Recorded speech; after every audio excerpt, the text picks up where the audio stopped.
And if someone doesn't blink, the government is going to shut down next week, Anna. Melanie Zanona, thank you for the latest. And joining us now, Democratic Congresswoman Melanie Stansberry from New Mexico. Thanks so much for coming in. First, your reaction to what we're learning about why the president canceled this meeting with Democratic leaders.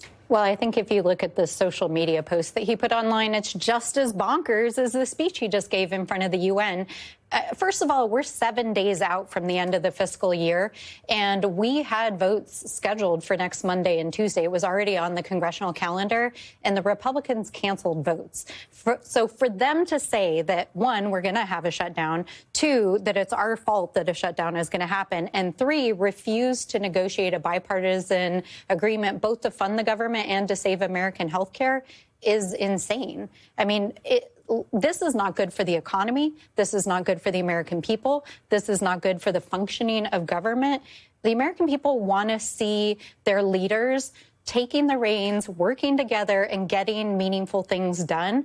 And what are they doing 7 days out? They're playing a game of chicken when they still have plenty of time to negotiate a perfectly reasonable agreement to keep the government funded.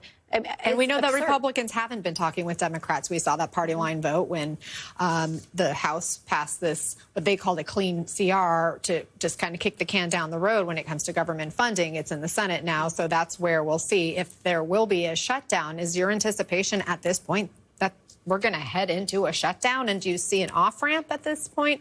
Or are there some red lines that Democrats certainly would not cross? Well, let me just put it this way. Democrats are going to show up for work on Monday.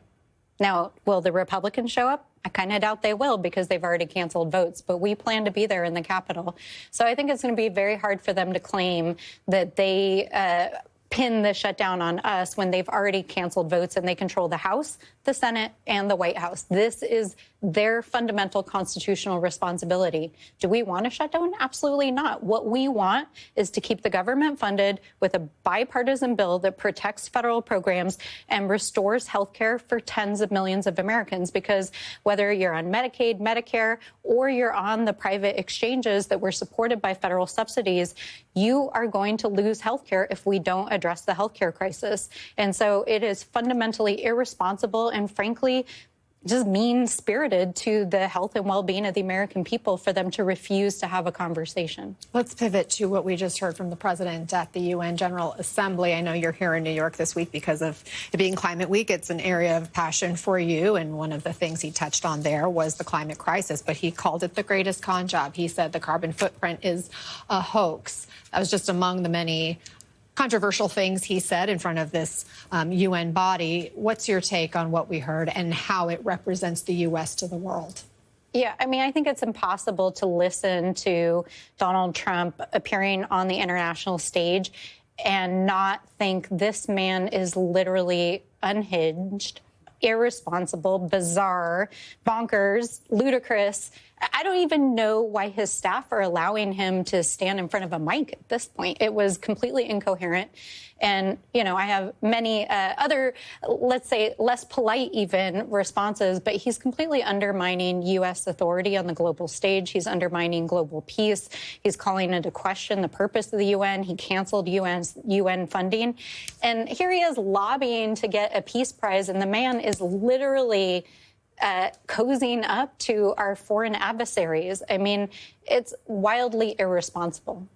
I do want to also touch on a big story we've been following. It was exclusive reporting by MSNBC involving $50,000 in cash and President Trump's now border czar, Tom Homan. And just to recap a bit of the reporting here, this was based on multiple sources and internal documents. We learned that during an undercover FBI operation, Homan was allegedly recorded on hidden cameras accepting $50,000 in cash after he indicated to agents posing as business executives that he could help them obtain government contracts if Trump won another term. So this was in the fall prior to the president taking office again. But President Trump's DOJ, the FBI, they closed this case, saying, quote, no credible evidence of any criminal wrongdoing, unquote, was found. And Homan defended himself last night. Let's watch.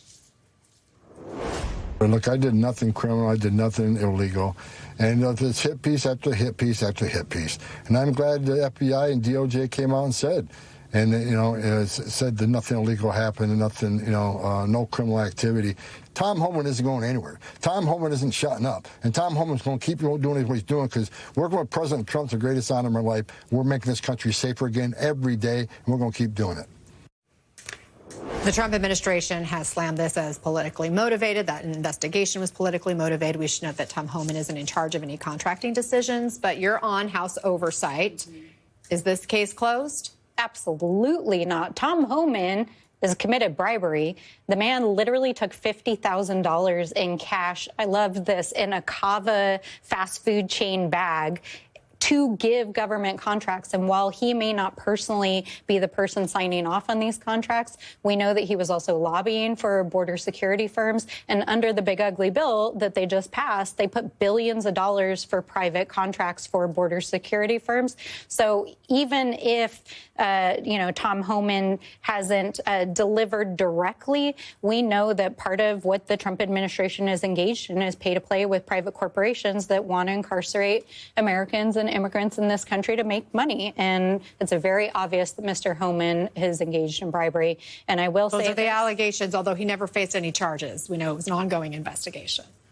Well, DOJ buried the case. They decided to stop investigating it. And we've seen just the last few days that they're involved in a cover-up. And we've seen this over and over and over again, where the Trump administration commits crimes, they have some sort of internal corrupt process, and then they engage in a cover-up. And it's the same story every single time, whether it's the Epstein files or it's Tom Homan. It's one and the same.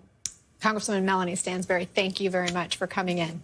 Appreciate the conversation. Up next here on Ana Cabrera Reports, former Vice President and presidential nominee Kamala Harris's interview with Rachel Maddow, raising more questions about the future of her in politics and her party. Stay with us.